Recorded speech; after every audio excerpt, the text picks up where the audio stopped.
If you think about these apps, they get clicks and money by you swiping left, swiping over, not swiping down.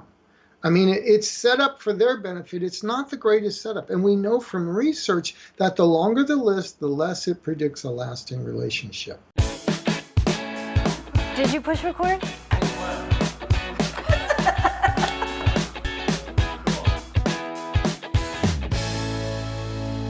Thanks so much for joining us today on Second Act TV. I'm so happy to introduce a new content expert to Second Act, Dr. Gary Salyer. Gary, thank you so much for joining me today.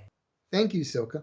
It's wonderful being here. Wonderful being here. Well, I'm excited to have you. Dr. Salyer is the author of Safe to Love Again, How to Release the Pain of Past Relationships and Create the Love You Deserve. And one of the things that caught my attention right away, I have your book right here, is the endorsement. The endorsement right on the top, if you have ever lost love or lost hope for love, this is the book to read, by no other than Dr. John Gray, who, of course, has been on our show numerous times. We love him here. And yeah, losing hope, Gary, is you're speaking to so many people in our audience with that message, because especially after 50, if we're single, we've likely had numerous relationships. We've had numerous heartbreak. And we've just lost hope. I hear it and see it on our comments all the time. So let's just get right to it. How does your book address restoring hope? Well, I wrote the book because in working with clients for so many years, I really believe there's an epidemic of hopelessness out there. So many, and you can tell when you're hopeless when you're making moves like, well, I'm not going to date anymore, or I just rather invest in my kids so they can have a good relationship. Or there's the even more sneaky one, if you're a woman or man building a business, I think I need to build my business before I get into love. And it just never seems to go over. Now, the hopelessness is one of those things where, part of it is the whole internet, the way dating is set up. Mm-hmm. We go out there and we set these long lists of parameters of what you have to be, 6'2", wear Armani suits, or, have you read Dostoevsky? And we have these long lists. And while it's good to pick them out ourselves, another part is going, well, do I match up to all these lists? And what it does, it creates a whole generation of daters who, instead of looking at what they have, that beautiful person in front of them, they're thinking suddenly, well, if I swiped left, maybe I could get 5 more of my criteria met. And then when we constantly break up with each other, 6 weeks, 2 months down the road, I don't know how many times I've heard women say, what's up with this? Am I chopped liver I get broken up with because they're afraid someone else is better out there? What that builds is a feeling of unworthiness, and that leads to this feeling of, oh my God, I'm hopeless. And you bring up a really good point, is that the dating sites, because of how their algorithms are built and how they, ask you to input information, it's all list-based. Yes. And women, of course, get accused of this more than anything, making the long list. Men tend not to, although they have their own lists, which sabotage, mostly to do with, wanting younger women and that sort of thing. So we're out there where the platforms themselves are discouraging or putting us into a hopeless type of situation. And you're saying that what we really need to focus on is the feelings associated with love, recognizing love? Exactly. I am saying that. If you think about these apps, they get clicks and money by you swiping left, swiping over, not swiping down. I mean, it's set up for their benefit. It's not the greatest setup. And we know from research that the longer the list, the less it predicts a lasting relationship. So what I try to tell people is it's okay to have a few, maybe 3, 4, 5 things you really need, right? But they have to be like really need. And the rest of it is based on how you feel in the relationship, in particularly 4 key feelings. Your brain is looking for four feelings to know when it's love. That's the heart and soul of my book. Do you feel welcomed with joy? So if you're dating, go out 5 or 6 times and then take an inventory. How welcomed with joy do I feel in this relationship? 1 to 10. Not, oh my God, did I have 30 out of 40 lists, but how welcome with joy? How worthy do I feel to have my needs met? How cherished and protected do I get to be fully me and someone's got my back? I get to be in a partnership. And then do I feel empowered with choice? Do I get to have a say? If you get 3 or 4 of your list and you're in a relationship with someone who's doing a really good job making you feel welcomed and worthy and cherished and empowered, swipe down some more. Don't go looking left. That's really it. I could tell you a story about this if you got time. Yeah, sure. Yeah. I had one woman who came in she signed up to work with me. And her first 5 minutes, she goes, I found Mr. Jackpot. And I'm always interested in Mr. Jackpot because, she had complained she kept picking the same wrong guy over and over again, and we hadn't even started the work. Well, who's Mr. Jackpot? My God, he's 6'2". He comes in with an Armani suit. He's a doctor, and he does Pilates. He's even read Gary Chapman's Love Languages and a long other list. Wow. I mean, you can get all that in one package. About 5-6 weeks later, she comes in like the third session. She goes, yeah, he likes Pilates. He likes checking out the other women. Not so much cherished and protected. Not so much worthy. So she drops him. We do the work. We give her back a right to feel worthy, really made to feel worthy and cherished by a man. And she goes out on dates. And guess what? Another Mr. Jackpot shows up who's almost the same, except the first one was a doctor and then the second one was an attorney. I just remember they were one or the other, right?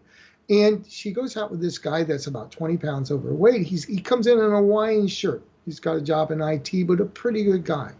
And after dating both of them for about a month or 5 weeks, she chooses the guy in the Hawaiian t-shirt. And I said, why?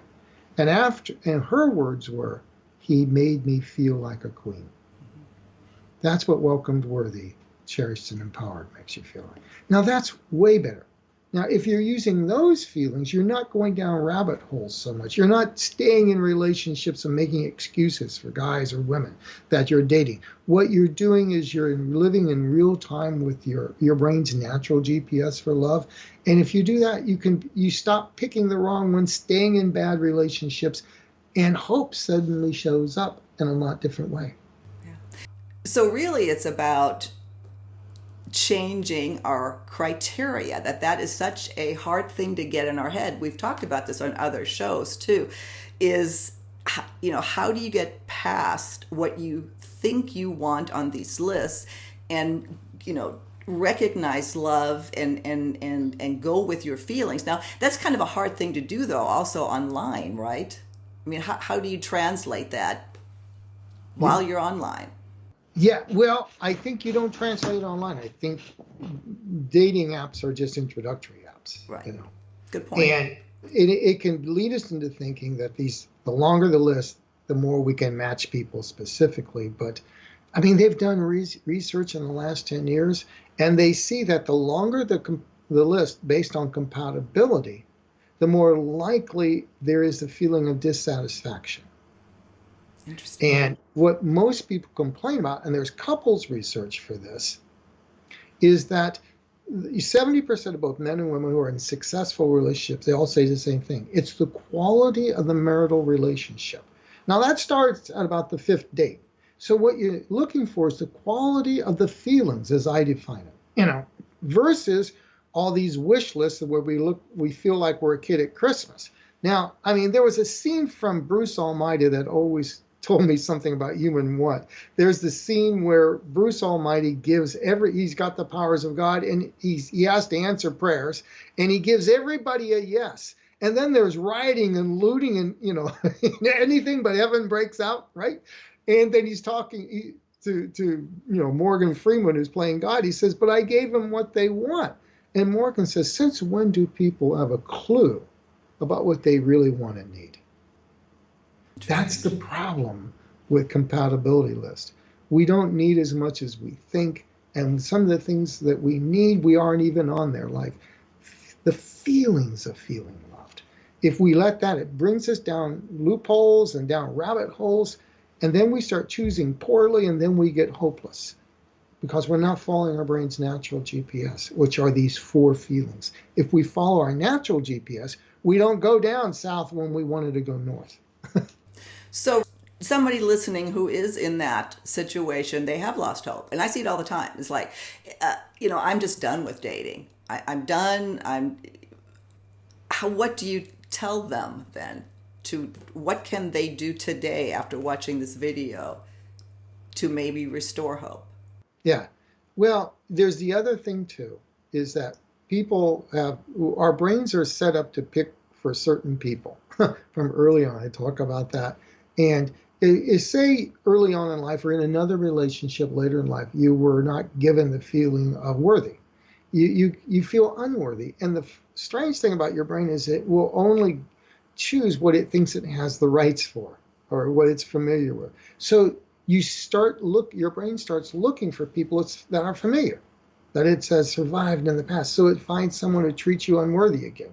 And eventually you say your brain generally says all men or all women are that. When in fact, it's just your brain is sorting through all sorts of people and saying, oh, I can survive that. That's what I have a right for.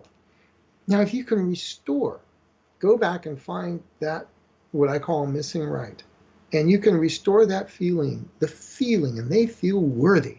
Or if they say they always lost themselves in a relationship, or they found dominators, they don't feel empowered. If you can give them worthy or empowered, whatever that missing feeling is, their brain will start choosing people who make them feel worthy or feel empowered. Because the only people that choose takers are people that don't feel worthy.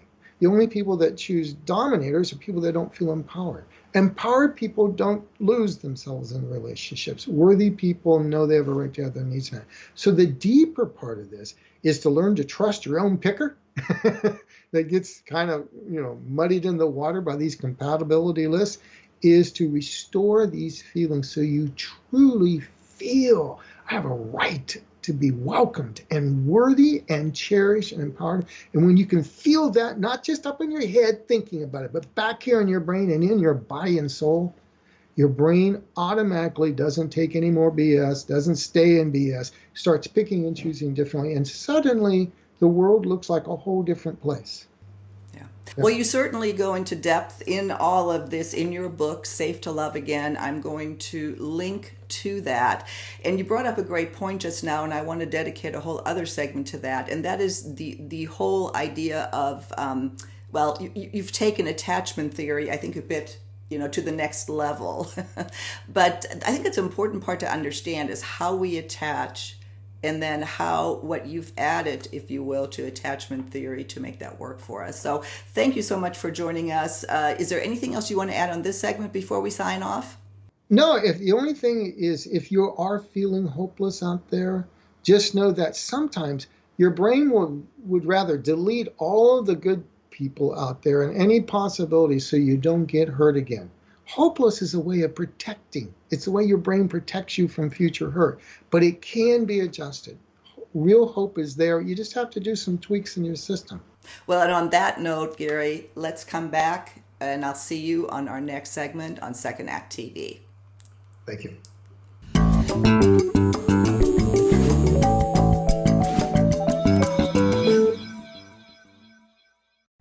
If you haven't done so already, please be sure to subscribe to our channel. The button is right over here. Just click on through to YouTube, and when you see the little bell right next to the subscribe button, hit that too. We'll notify you every time we launch a new video. See you next time.